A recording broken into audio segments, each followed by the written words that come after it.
Well, good morning, thrill seekers. This is George McClellan coming to you again from Fetcher News TV, North Georgia's only live online internet talk show. This is George's Hour from 10 to 11. I will not be here tomorrow. I'll be off on assignment, but you can look for me to return shortly.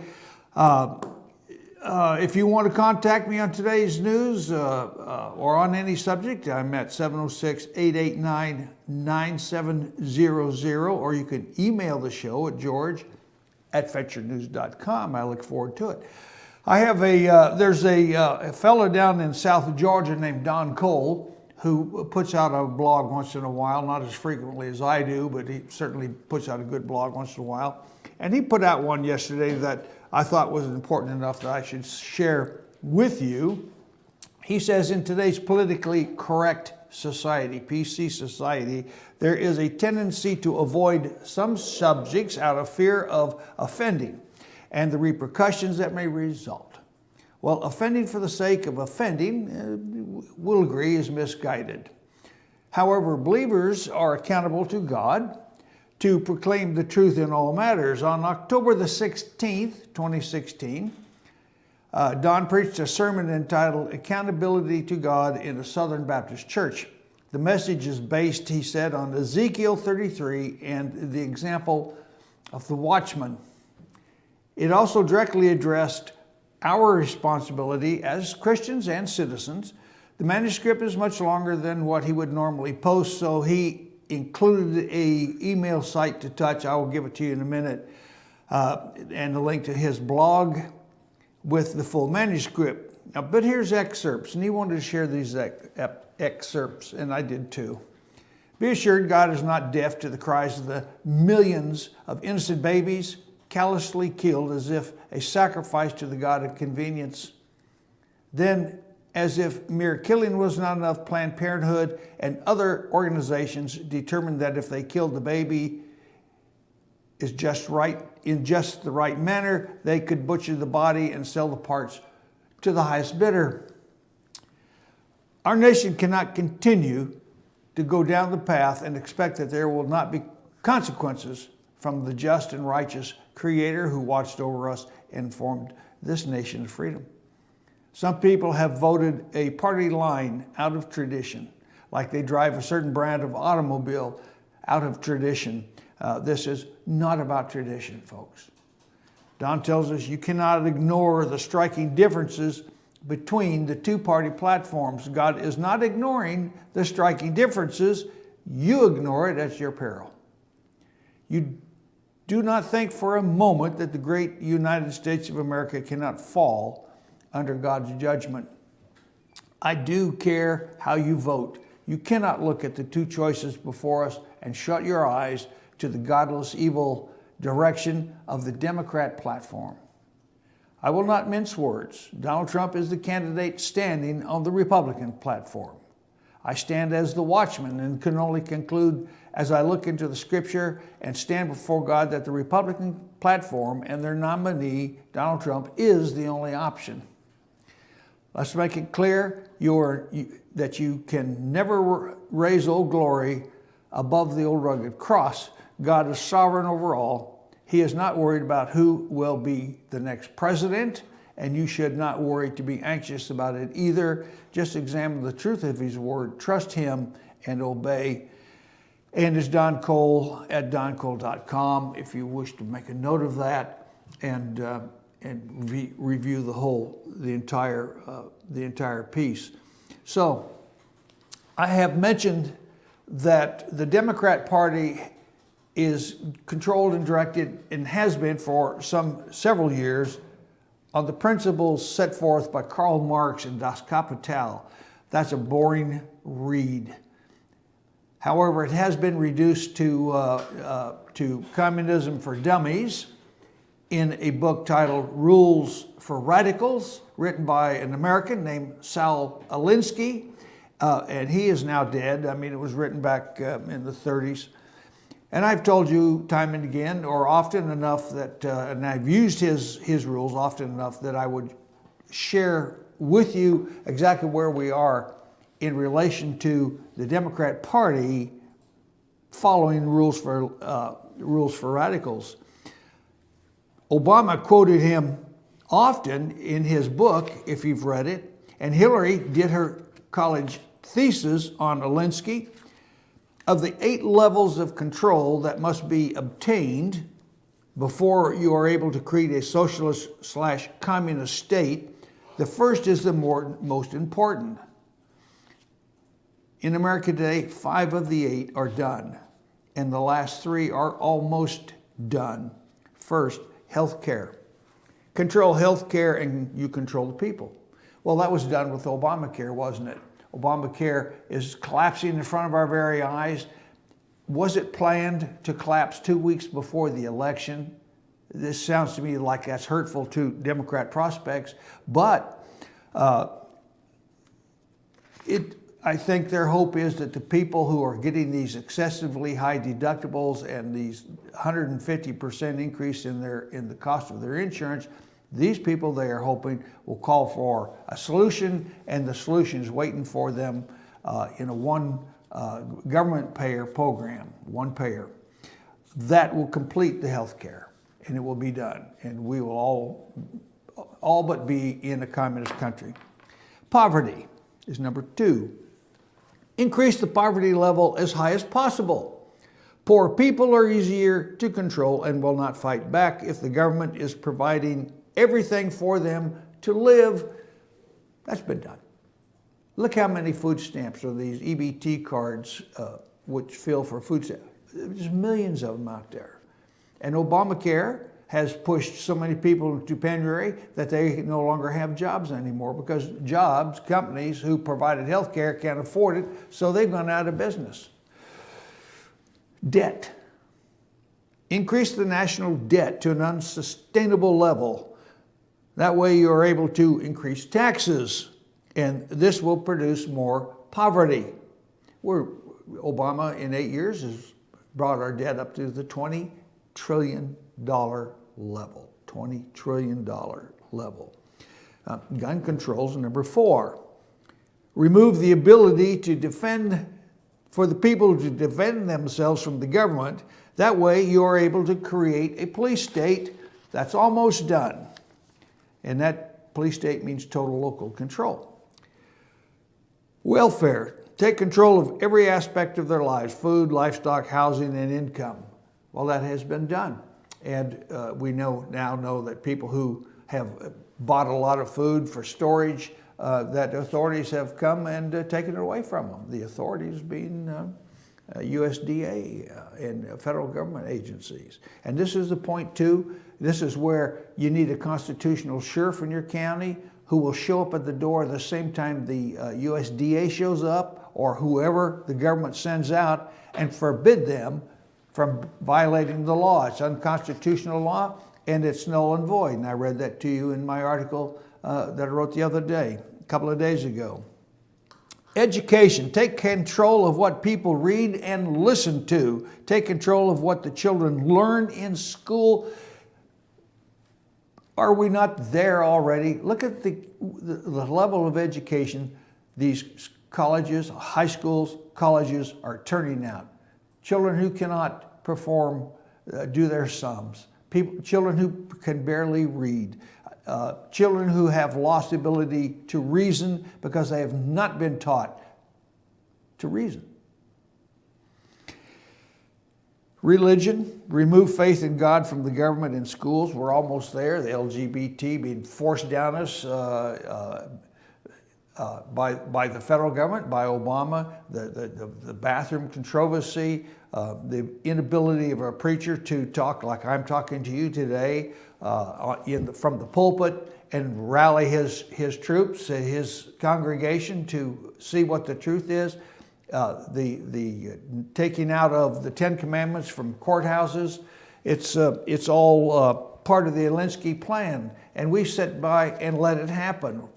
We seem to want to agree with them in doing that, and I don't understand that. Class warfare, we see that. Divide the people into the wealthy against the poor. Hillary keeps talking about overtaxing retaxing the rich so they pay their fair share. Well, when does their fair share stop? The top 1% of earners in America pay almost 90% of the income taxes. How about these poor people? What's their fair share? These people who do not produce. There's the trick. There is the trick. This will cause more discontent, and it will be easier to tax the wealthy with full support of the voting poor. That happens when over 50% of the population are poor. They can vote themselves benefits. Dogs. This is interesting. There's an old saying, don't trust anyone who doesn't love dogs. And it's good enough for me. Or a good judge of a person is how they treat their support staff. Helps to separate people with class from white trash. I'm getting around to Hillary now. This is a blog from a U.S. soldier named Eric Bonner, B-O-N-N-E-R. He's a military dog handler. And he posted this on his Facebook page, and they've gone viral. His military working dog, Sully, sniffs for bombs. That's the specialty of that dog. And he says, and I'm going to read, quote, "I'm not voting for Clinton. It has nothing to do with her views. It really doesn't even matter about all the laws she's broken. It's because she actually talked to me once. Almost a sentence. Being a canine handler in the military, I got to do a few details involving distinguished visitors, mostly generals, DOD officials, and secretaries of defense. I was lucky enough to pull two awesome details, President George W. Bush and Obama. GWB looked at me and smiled. Then he said, 'Man, who would piss you off?' Then he high-fived me and continued on. I was climbing down from a catwalk. I had stood on for 4 hours with nothing but dust and a radio to keep me company, and the radio died early on. It was pretty sweet. Barack Obama, as he was walking out to his plane in Turkey, said to me, 'What the hell kind of a dog is that?' in reference to Sully. One of my last details was for Hillary Clinton when she was Secretary of State. She was in Turkey for whatever reason. I helped with bomb sweeps of her distinguished visitor quarters and staff vehicles, and her only words to me were, 'Get that effing dog away from me.' Then she turned to her security detail and berated them up and down about why that dog was in her quarters. For the next 20 minutes while I sat there waiting to be released, she said to them, slamming the door in their faces when she was done. The security detail lead guy walked over to apologize and released me. I apologized to him for getting him in trouble, and his reply was, 'Happens every day, brother. Happens every day.'" Okay, now, it doesn't end. It does not end there.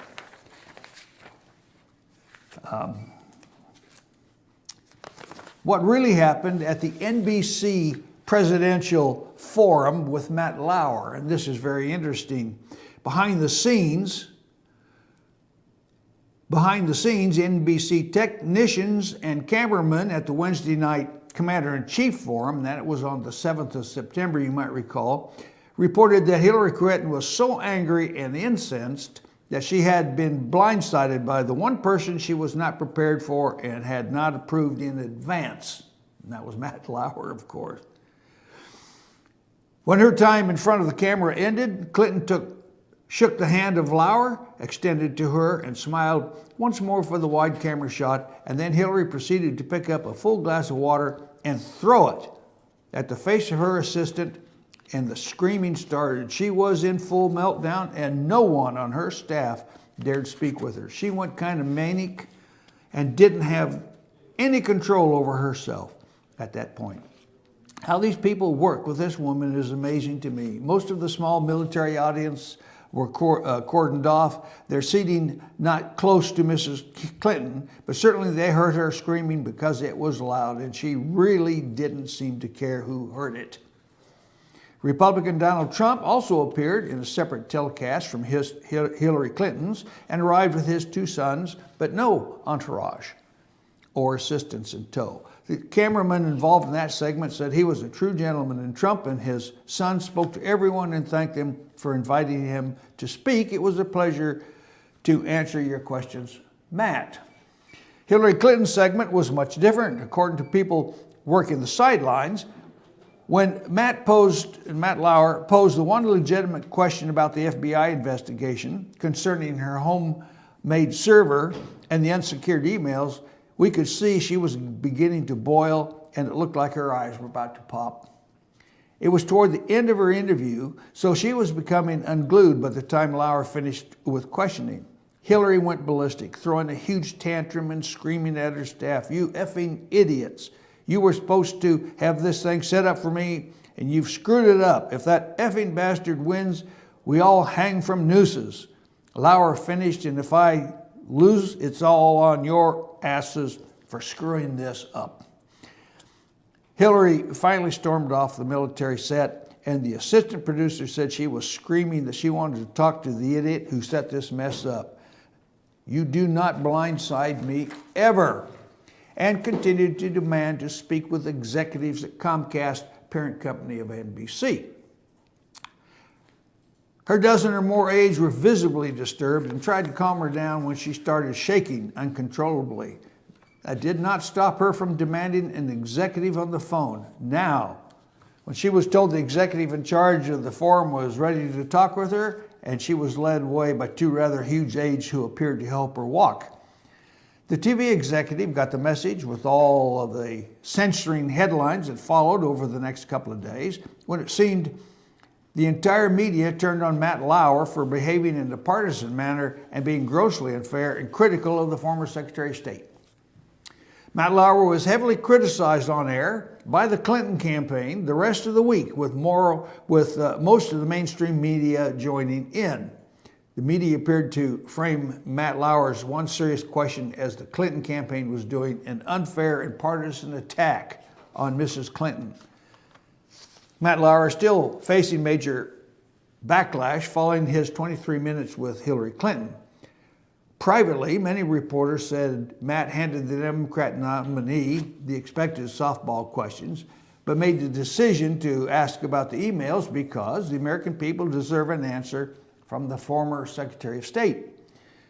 Calls were made to New York Times, Washington Post, Huffington Post, Twitter executives with orders to crush Matt Lauer. As you can easily see, with all the headlines from these MSM sources, the mainstream media sources, they did as they were told by the Clinton campaign. Hillary screamed that she would be treated with respect at the debate or heads will roll. Staffers at the Clinton campaign report that they fear her wrath and uncontrollable outbursts, and one described Hillary as an egotistical psychopath. One of her staff, an egotistical psychopath. Since Hillary does not allow any staff to have cell phones when she is in their presence, no footage is available. But Hillary will never let this rest. She has made it clear that she wants Matt Lauer to be persona non grata for putting her on the spot. Interim Democratic National Committee Chairman Donna Brazile, the first black woman to hold the office, was singled out by Hillary during her rant. She screamed at Donna, "I'm so sick of your face. You stare at the wall like a brain-dead buffalo while letting that effing Lauer get away with this. What are you good for? Really? Get the effing to work. Generating this mess. Do I make myself clear?" A female executive said that Donna Brazile looked at Mrs. Clinton and never flinched, which seemed to enrage Clinton all the more. The executive continued, "It was the most awful and terrible and racist display, such a profane meltdown I have ever witnessed from anyone, and I will never forget it. That woman should never see the inside of the Oval Office. I can tell you that. She was unhinged and just continued to verbally abuse everyone. She was totally out of control." That is who the Democrats want to be our president. She wants to be the mother president of Americans. And this time, I think I'm being signaled for some words from our sponsors. So if you haven't memorized them yet, here they are again. Cole? Cole?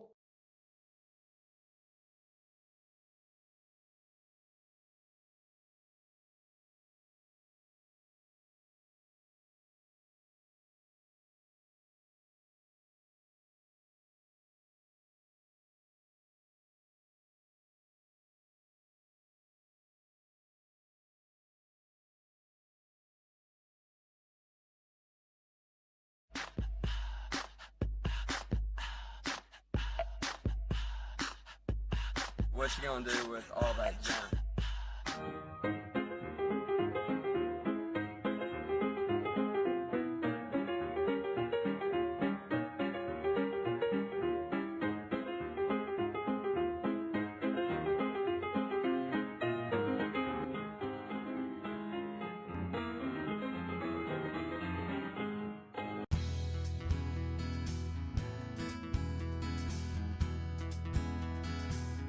Hello, my name is Chad Watkins. I'm the manager at Larry's Body Shop. We are a family-owned and operated business and have been serving the North Georgia area since 1978. We are located at 1216 Progress Road in Ellijay, Georgia. Our shop specializes in collision repair and we work with all major insurance companies. Larry's Body Shop is ICAR Gold, the highest role of training recognized by the collision repair industry.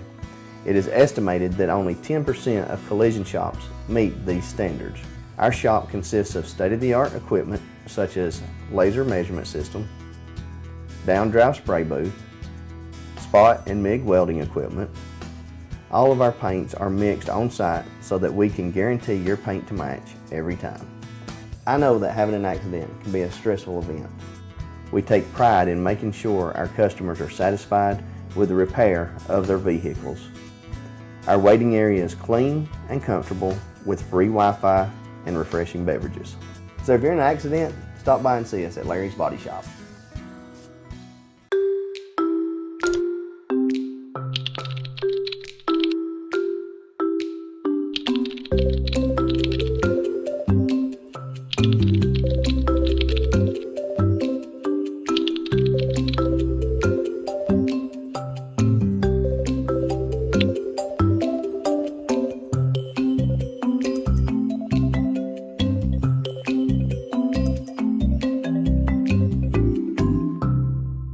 Pizza Hut makes the best pizza in the entire universe, but they won't tell you that. I've been marooned on this planet for a while now.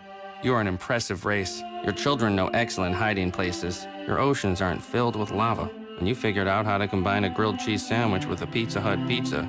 Surely interstellar travel will soon follow, and then I can finally get back home. Round. Round like home. The grilled cheese stuffed crust pizza, proof that no one out-pizzas the Hut. North Georgia Diamond is your source for diamonds. Come on in to view the area's largest selection of fine jewelry at North Georgia Diamond. All repairs and designs are done on site by our jewelers. And North Georgia Diamond has the lowest prices on loose diamonds. You can also sell your gold, silver, and coins at North Georgia Diamond between Walmart and Lowe's in East Ellijay. Locally owned by Bill and Allison Craig, North Georgia Diamond is your source for diamonds in North Georgia. El Rey in Ellijay. El Rey Mexican Restaurant. Family owned and operated and a local favorite for families, parties, and meetings. Great prices. Friendly service and delicious Mexican cuisine. Patio dining available. Come sing in Carlos's Cantina every Friday 9 to 1. Eat in or take away. Same location for 14 years. Open 7 days at the corner of Maddox Drive and 515. North Georgia's favorite Mexican cuisine. El Rey in Ellijay. This is the big one, the 20% off MSRP model year-end clearance at Days Chevrolet in Jasper, with huge savings over $3,600 off the redesigned Malibu. Now just $20,400. Save over $8,600 off Silverado Crew Cab LT. Now just $33,500. 20% off new Chevys. Right here, right now, at Days Chevrolet in Jasper. Better days ahead, Days Chevrolet. Find new roads. Pizza Hut makes great pizza, but they can't tell you what a gift it is. I can.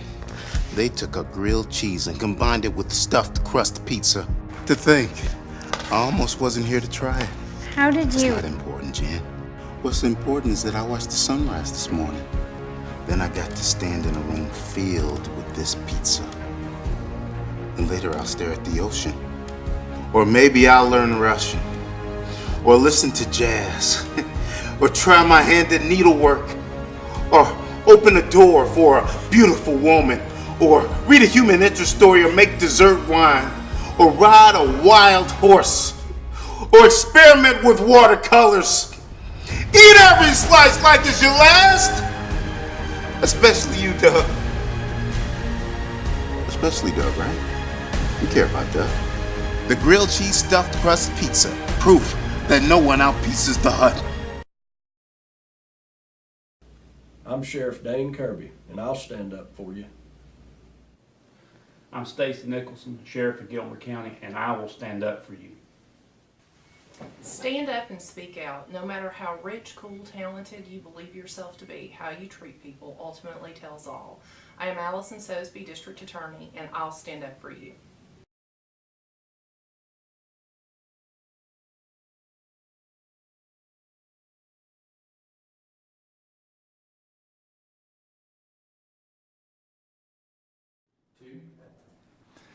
Well, welcome back. This is George McClellan at FetchYourNews.com, FYNTV.com, a direct link. North Georgia's only live internet talk show host.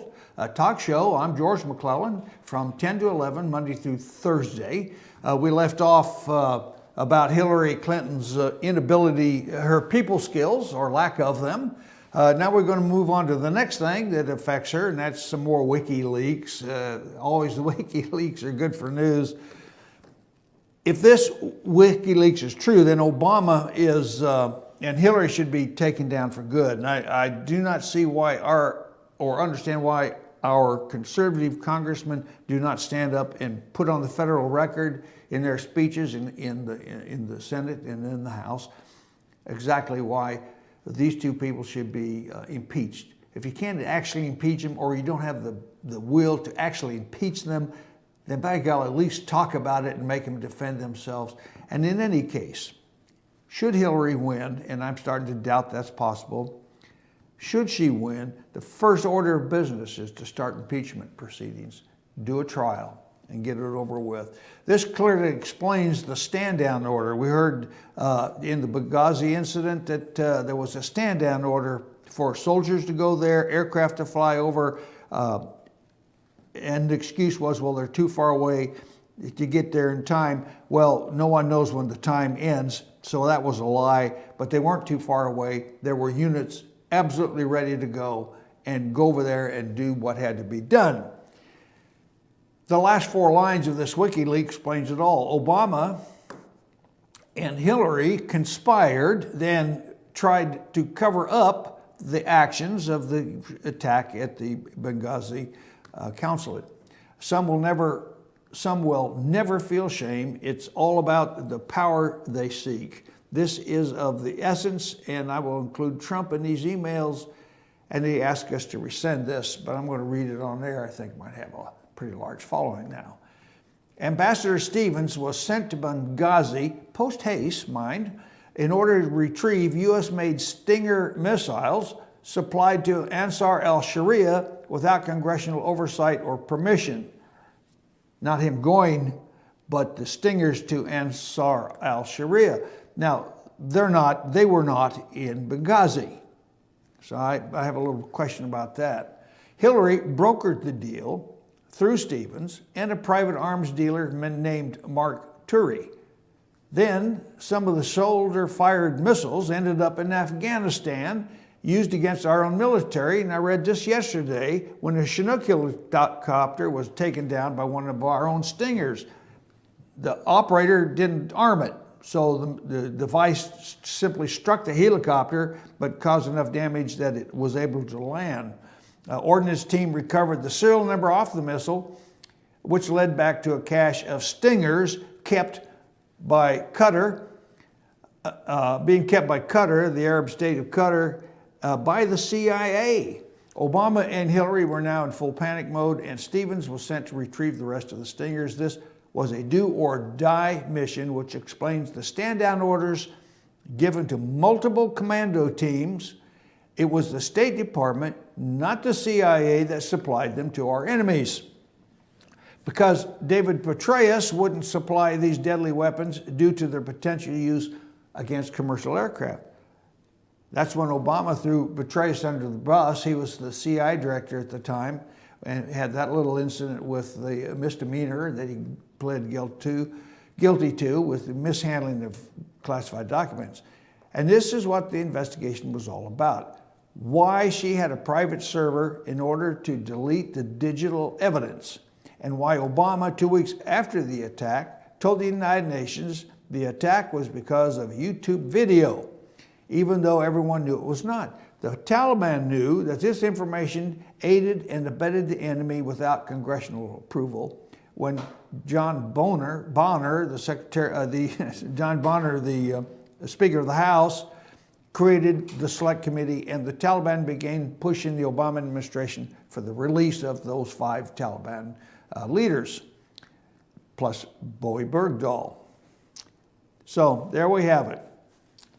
We have a traitor as the President of the United States that is not only corrupt but compromised, a woman that is a serial liar, psychopathic as well, perjured herself multiple times at the hearing, the congressional hearing, and she is running for President of the United States. Only the Democrats, with their hands out, palms up, will support her. Perhaps this is why no military aircraft were called in, because the administration knew they had stingers. Okay, so we have an election coming up, and what's happening? Republicans who care about the future of the party should ask these questions.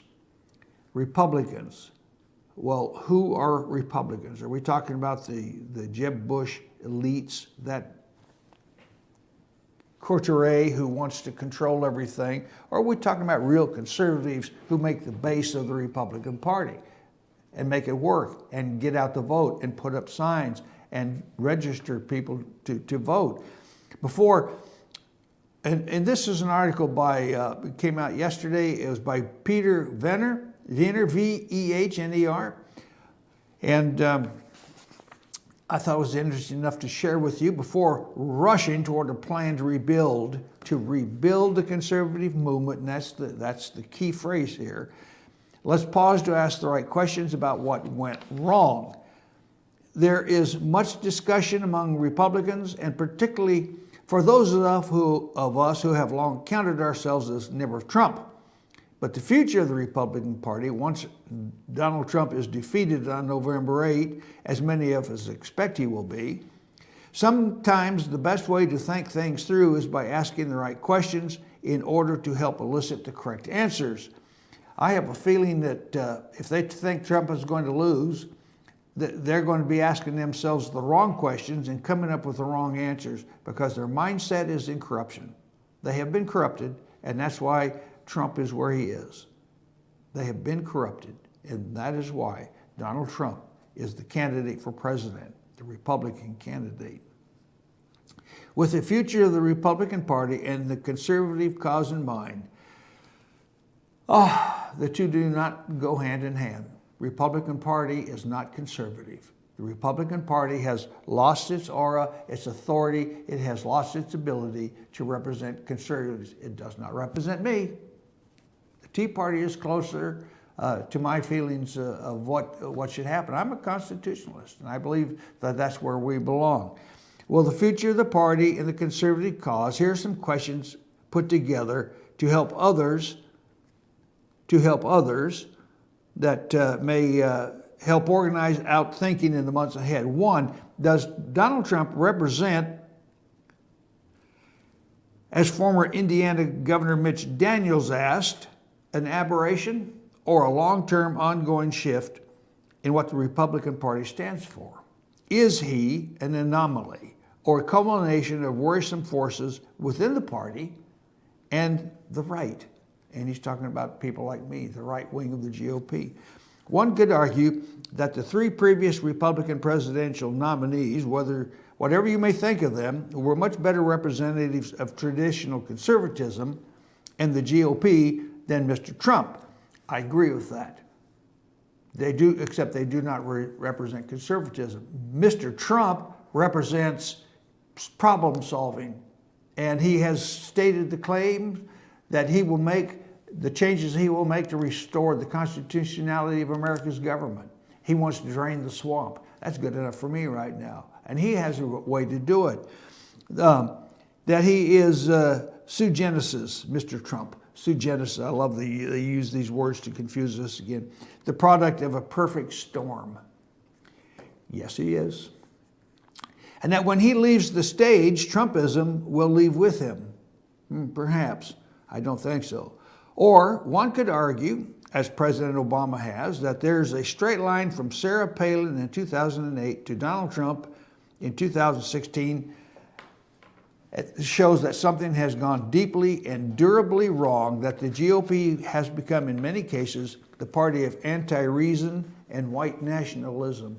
Well, anti-reason that's a fallacious discussion or comment, because reason is what's bringing us back. The reason is we have a rule of law, the Constitution. The reason is we have a moral code, the Scriptures. The reason is these people support the Democrats in destroying it.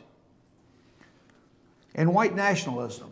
Aren't you getting tired of having 13% of the population beat on your ears and call you racist, and that you should be ashamed that you're white and put the yoke of white guilt on your shoulders? Hell no. It's the white people who made this country and introduced everything.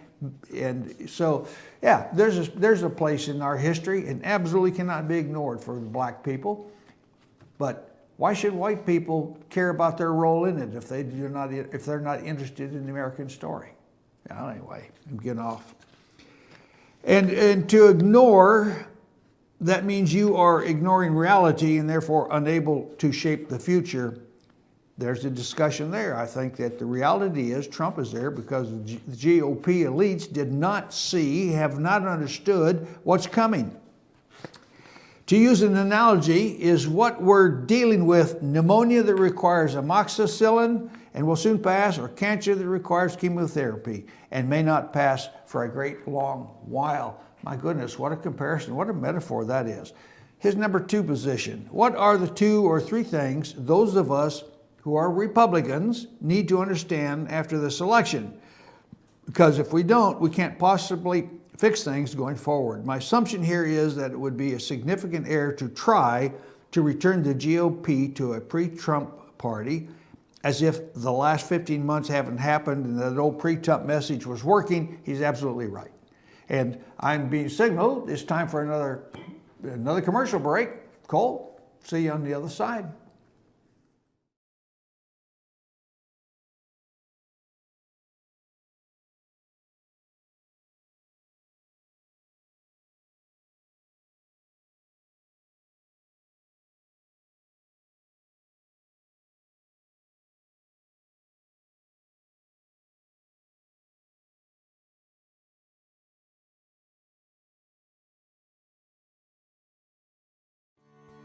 North Georgia Diamond is your source for diamonds. Come on in to view the area's largest selection of fine jewelry at North Georgia Diamond. All repairs and designs are done on site by our jewelers. And North Georgia Diamond has the lowest prices on loose diamonds. You can also sell your gold, silver, and coins at North Georgia Diamond between Walmart and Lowe's in East Ellijay. Locally owned by Bill and Allison Craig, North Georgia Diamond is your source for diamonds in North Georgia. El Rey in Ellijay. El Rey Mexican Restaurant. Family owned and operated, and a local favorite for families, parties, and meetings. Great prices. Friendly service and delicious Mexican cuisine. Patio dining available. Come sing in Carlos's Cantina every Friday 9 to 1. Eat in or take away. Same location for 14 years. Open 7 days at the corner of Maddox Drive and 515. North Georgia's favorite Mexican cuisine. El Rey. El Rey in Ellijay. This This is the big one, the 20% off MSRP model year-end clearance at Days Chevrolet in Jasper, with huge savings over $3,600 off the redesigned Malibu. Now just $20,400. Save over $8,600 off Silverado Crew Cab LT. Now just $33,500. 20% off new Chevys. Right here, right now, at Days Chevrolet in Jasper. Better days ahead, Days Chevrolet. Find new roads. Pizza Hut makes great pizza, but they can't tell you what a gift it is. I can. They took a grilled cheese and combined it with stuffed crust pizza. To think, I almost wasn't here to try it. How did you? It's not important, Jan. What's important is that I watched the sunrise this morning. Then I got to stand in a room filled with this pizza. And later I'll stare at the ocean. Or maybe I'll learn Russian. Or listen to jazz. Or try my hand at needlework. Or open a door for a beautiful woman. Or read a human interest story or make dessert wine. Or ride a wild horse. Or experiment with watercolors. Eat every slice like it's your last. Especially you, Doug. Especially Doug, right? You care about Doug. The grilled cheese stuffed crust pizza. Proof that no one outpieces the Hut. I'm Sheriff Dane Kirby, and I'll stand up for you. I'm Stacy Nicholson, Sheriff of Gilmer County, and I will stand up for you. Stand up and speak out. No matter how rich, cool, talented you believe yourself to be, how you treat people ultimately tells all. I am Allison Sosby, District Attorney, and I'll stand up for you.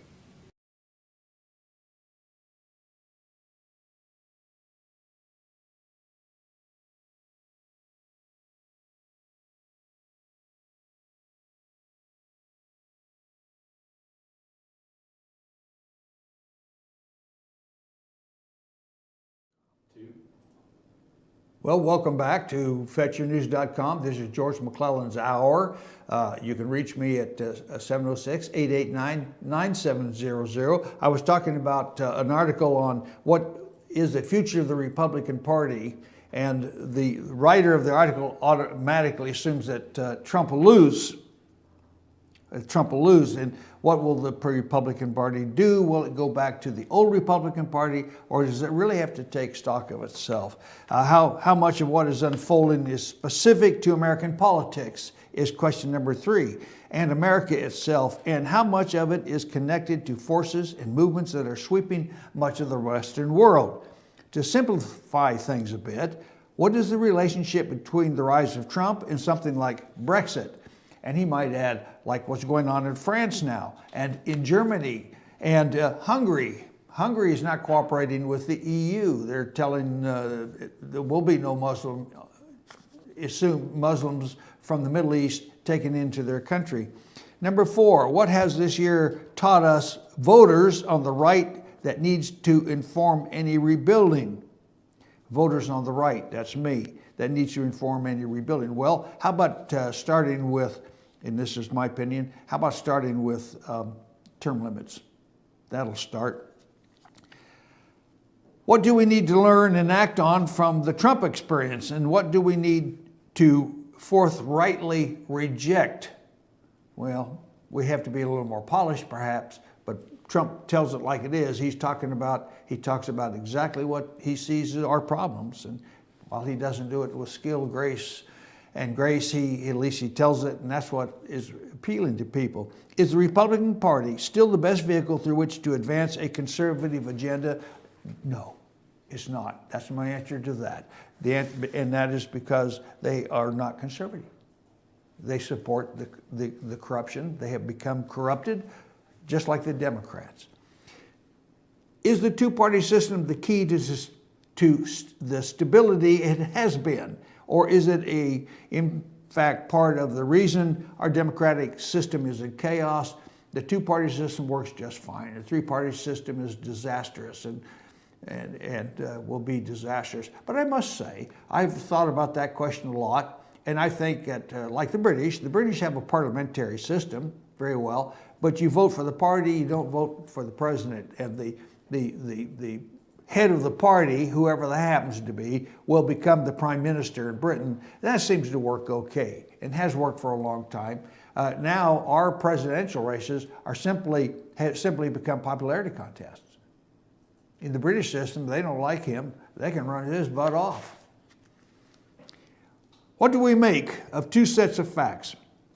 The first being that the Republican Party is made up of thousands and thousands of elected officials, most all of whom are conservative, and almost none of whom is running or will run as a disciple of Donald Trump. Where does he get that? I don't know where he gets that. And the fact that Mr. Trump is the nominee, having easily beaten an impressive Republican field, and that most of those elected officials, including the congressional leadership of the Republican Party, have neither endorsed or supported Trump. And that is the key to the whole argument. Those people are the ones we need to get rid of.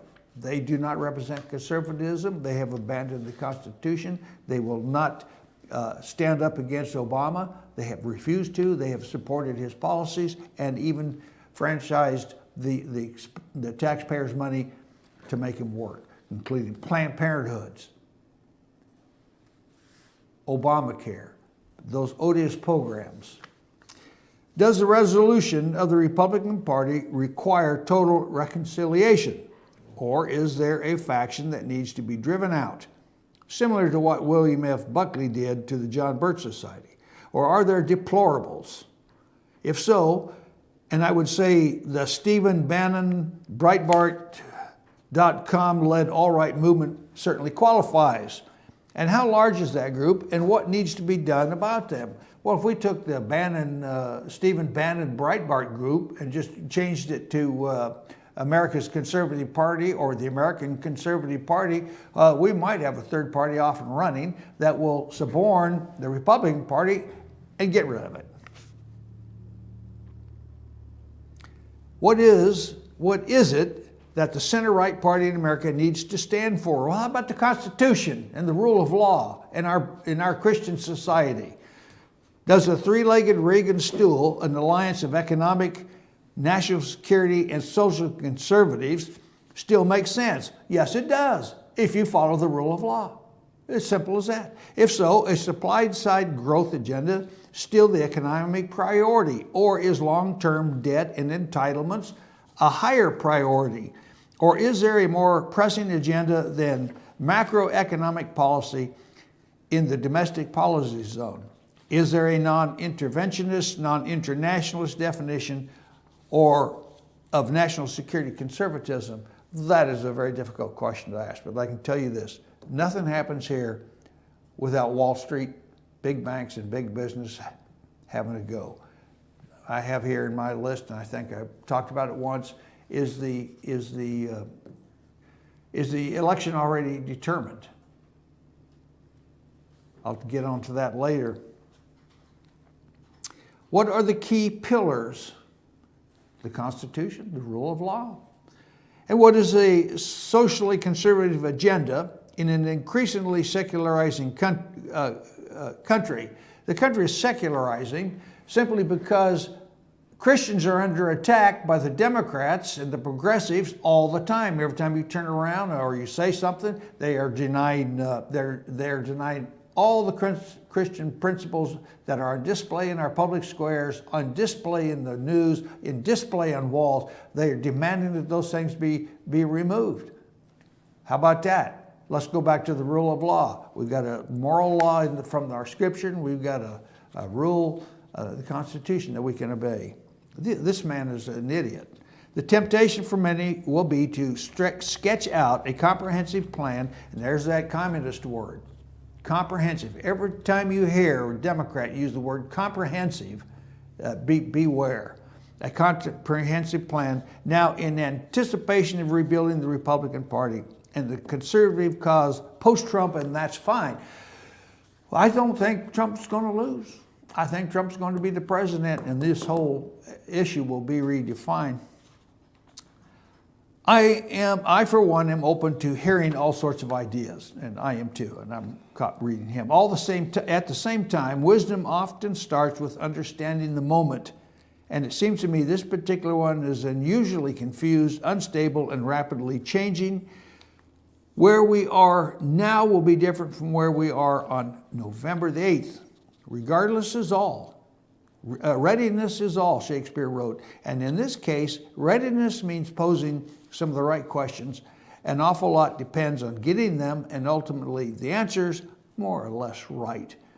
That last point was interesting. The temptation for many will be to sketch out a comprehensive plan now in anticipation of rebuilding the Republican Party. Who's going to do that? And how are they going to how are the elites going to be able to rebuild the Republican Party without the base helping them? Now, we have people out here who will not run for public office simply because they do not like the scrutiny of the invasion of their personal lives, their bank accounts. But these people can stand up and become part of a new party. The next thing we have to do is we got to wrest control of the media again and return it to its roots and make it work well. So anyway, I'm going to keep that one. We will discuss this. If you have any ideas or opinions, send them in. I would certainly like to hear them. And we can discuss them. Yes, here it is. Has the election already been decided? I have a few moments. Maybe I can get this in. No, I can't. I'll wait till just before the election when we'll talk about that again. Right now, I want to read my final thoughts, an essay I have not sent out yet. I've just finished writing it yesterday, and then I reviewed it, edited it, and added to it today. But it's another one of our problems. It faces another one of our problems that is important to us. And you will recall when I was talking about the rules for radicals, divide the wealthy against the poor, the black against the white.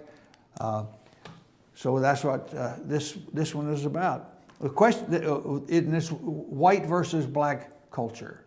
Now, what is white culture? Well, it's European. We know that. And what is black culture? It's American. It's black American. They have no culture except what they get in sports and entertainment. The question will be around with us for some time, at least until the Caucasian race realizes that they are being hoodwinked, fooled, by a progressive education establishment attempting to level the playing field for the success of the non-achievers so they can have a good shot at social respectability, as do privileged whites. Problem is, if you can't read, you can't succeed. Second problem is the white race must first be reduced to the level of near incompetence for the one world order to thrive. There are leaders and there are followers. Guess which ones they want us to be? Black Lives Matter, the BLM group, has assumed the mantle of leadership in pushing a BLM agenda that seeks alleged redress through violence. It derides our police as murderers of innocent black men and also disrespects the black culture. It hangs around like a useless appendage to the white authority that oppresses black neighborhoods, and et cetera, et cetera. The sad truth is that black lives really don't matter. Not to black leadership, not to Jesse Jackson or Al Sharpton, not to Obama or the mayors of Democrat-run cities. And they certainly don't matter to Planned Parenthood, to Chicago street gangs, Baltimore street gangs, Atlanta street gangs, or gangs anywhere else where black education has been pushed down a rat hole of indifference, while little black children languish there far beyond their shelf lifetime, ultimately only finding acceptance in criminal gangs of similarly deprived children. Progressive politicians know the fear factor value of the threat of an uneducated population of violent urban black thugs and what they pose to whites who haven't yet figured out that they are being suborned by political correctness to accept a violent social culture that demands the respect they don't earn and tribute they don't deserve. The grifters keep the pot boiling. Fear stops everything. Fear changes our habits and alters our daily routines, but not forever. To deny the importance of BLM is to be racist, they say. To resist it is to invite reprisal. White students now tremble in fear of being labeled racist. What nonsense. We better get over it or we're all doomed. Guilt, even the accusation of guilt by association, can be a deadly effective weapon that sucks the very energy out of a race and its culture, especially when wielded by a culture that is artificially supported and whose own survival lies exclusively on entertainment and sports as its main claim to relevancy. Black teachers in our public schools, many who can barely mumble English words coherently, are emboldened by the success achieved so far in telling white students how awful it is to be white while celebrating their own blackness. Young whites are falling victim to a collective guilt complex by the steady drumbeat of negative progressive propaganda supported by self-loathing white progressive teachers who deplore the white contribution that blacks as a group will never achieve. And therein lies the real problem. For the most part, the black race can't compete fairly. They don't have the tools. They have been denied or have rejected the tools of advancement that is earned by education, discipline, and hard work. Most have parents, usually only one, who are themselves products of urban blight and self-loathing socialism. And socialism is the source of all black misery, and it is a pox on society and a death knell for ordinary people.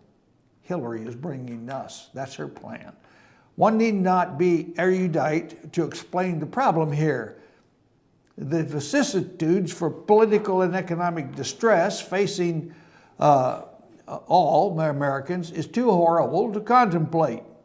Add to that an incompetent and unwilling labor force, and well, there it is. It's misery for all. There are really two classes of people, the doers and the drones.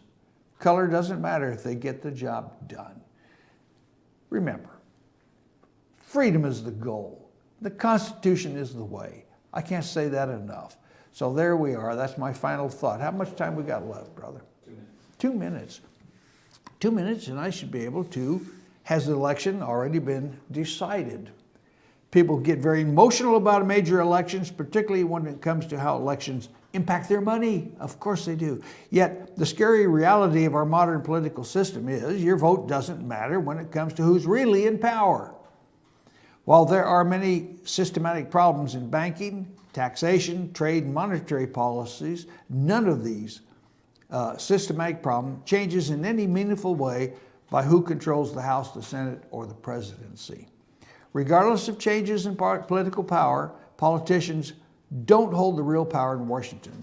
The sad fact is the election has already been decided, and the winner is the banking industry at the command of the Fed. The Fed. The Republicans and Democrats have done nothing in a generation to stop the Fed and the banking industry from launching us off the fiscal cliff. And neither will Donald Trump or Hillary Clinton. So if you want to protect your savings in retirement from the impending global disaster, you need to do more than vote. When it comes to money, there is no democracy or freedom, and there are no nations or citizens. Money is ruled by a plutocracy of financial institutions. They make the laws, they rule the world, and they move or remove anyone who doesn't promote or support their agenda. You want proof? Just consider how the banks are now assisting the IRS in confiscating bank accounts of innocent U.S. citizens and even reporting their own account holders to the police. What's more, in order for the power brokers to survive and achieve growth, they rely on the constant accumulation of new public debt. Where have we heard that before? In a monetary system where every dollar is created from debt, the system becomes a Ponzi scheme and will only work until it collapses. This is illustrated throughout history as every civilization and every paper currency has imploded under huge debt loads and a systematic lack of solvency. And that was the gold standard, and that's gone. Debt has doomed the nation and the dollar. In January of 2001, when Bush took office and Republicans controlled the Congress, the national debt stood at $5.7 trillion, Within 8 years, the national debt ballooned to around $11 trillion, a doubling of the U.S. debt in 8 years. Obama came into office in 2009, promising hope and change. But did he really change anything in terms of our debilitating national debt? No, absolutely not. He didn't. At the command of the Federal Reserve, our national debt will skyrocket to over $20 trillion by the time Obama leaves office. It's there already. He's just a couple of months short of that.